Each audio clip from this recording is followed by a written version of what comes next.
सागर जिले का बीड़ी व्यापार पुनः जीवित किया जाएगा। शैलेंद्र ने बताया, मुख्यमंत्री के समक्ष रखी गई थी बात, बुंदेलखंड में उद्योग लगाने की बनेगी नई रणनीति, युवाओं को मिलेगा रोजगार।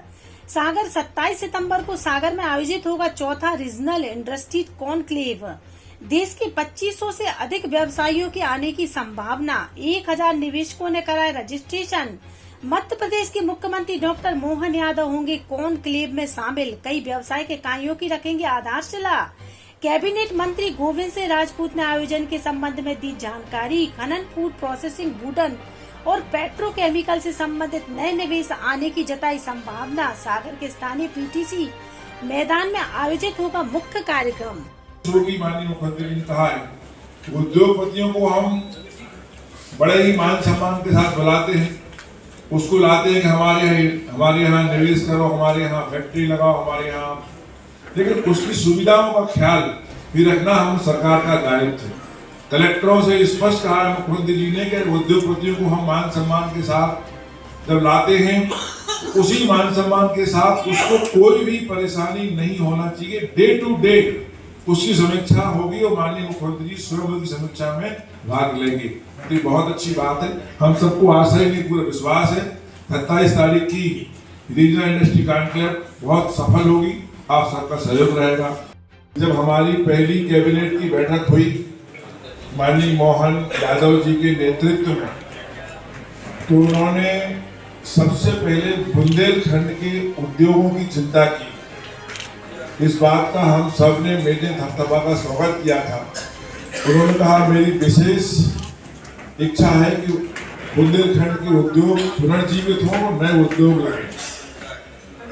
उसी तारतम्य में 27 तारीख को जो ये कॉन्क्लेव हो रही है, उसके संबंध में आप थोड़ी सी जानकारी मैं दूंगा, बाकी कैट साहब विस्तार से समझाएंगे। पत्रकार लोग उनसे पूछ भी सकते हैं। 27 तारीख को जवाहरलाल नेहरू स्टेडियम इसके लिए चिन्हित किया गया है। इसमें काफी जगह है, इसमें बड़ा इंफ्रास्ट्रक्चर लगेगा। हमारे बुंदेलखंड में बहुत सारी संभावनाएं हैं, जिनको थोड़े से भी अगर सरकारी प्राइवेट उद्योगपतियों का सहयोग मिले तो अपार संभावनाओं के साथ वो चीजें बाहर आ सकती हैं। खास करके हम देखते हैं हमारे सागर में बंडा साहिगढ़ में खनिज मिलना भरा पड़ा हुआ है। वुडन का हमारे यहाँ बहुत बड़ा काम होता है। हम बाजू में जाए छतरपुर में खनिज भी बहुत अधिक मात्रा में है।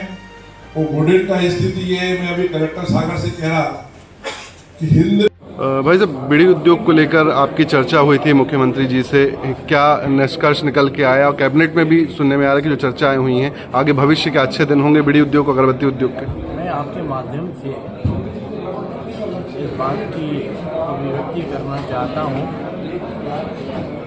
हमें एक ऐसे संवेदनशील मुख्यमंत्री मिले हैं जिन्होंने स्वयं सागर की सबसे प्रतिष्ठित बीड़ी उद्योग और अगरबत्ती उद्योग के लिए चिंता जाहिर की और स्वयं उन्होंने हम लोगों से पूछा था कि इस समय बीड़ी उद्योग का क्या हाल है।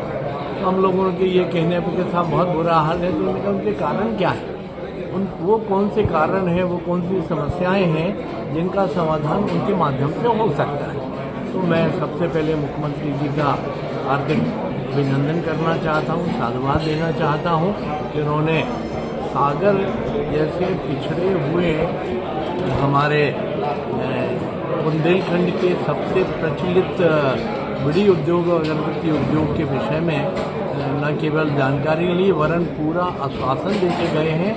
और मैं समझता हूं कि इसकी गंभीरता इसी बात को लेके है कि अगले ही दिन अधिकारियों के द्वारा एक बैठक की गई। उसमें प्रमुख बीड़ी उद्योगपति, प्रमुख अगरबत्ती व्यवसाय से जुड़ी हुई हस्तियां शामिल हुई, हम जनप्रतिनिधि भी शामिल हुए और उनसे इस बात को लेकर गंभीरता के साथ गहन चिंतन हुआ कि उनकी समस्याएं कैसे समाधान की जा सकती हैं और सागर में बीड़ी उद्योग, अगरबत्ती उद्योग अपने पुनः गौरव को प्राप्त करे, उसमें वो सरकार क्या मदद कर सकती है।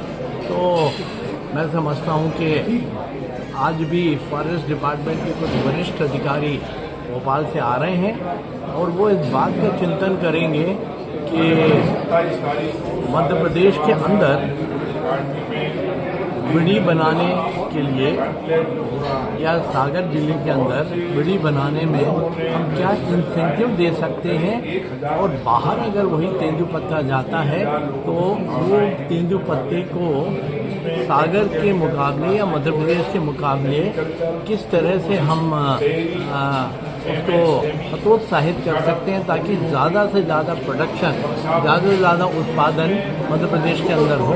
इस पे बहुत गहराई से चिंतन हो रहा है और आज की बैठक में मैं समझता हूँ कि निश्चित रूप से कुछ परिणाम निकलेंगे और बीड़ी उद्योग, अगरबत्ती उद्योग जो है उन्हें अपनी गरिमा को प्राप्त करेगा, ऐसी मुझे पूर्ण विश्वास। जगह उनको दी जाएगी, पूरा सरकारी अमला की तरफ सहयोग दिया जाएगा और खास करके मुख्यमंत्री जी ने कहा है कि जब उद्योगपतियों को हम बुलाते हैं मान सम्मान के साथ पलक पौड़े उठाकर कहते हैं हमारे यहाँ आप निवेश करिए, तो उनको सुविधाएं भी दी जाएंगी। जैसे कलेक्टरों से कहा है उन्होंने कि इनको डे 1 से इनको जो सुविधाएं चाहिए उनको सुविधाएं दो, और मुख्यमंत्री जी ने स्वयं कहा है कि मैं स्वयं इसका अपडेट लूंगा कि उनको क्या क्या परेशानी हो रही है, उनको सुविधाएं मिल रही है कि नहीं मिल रही।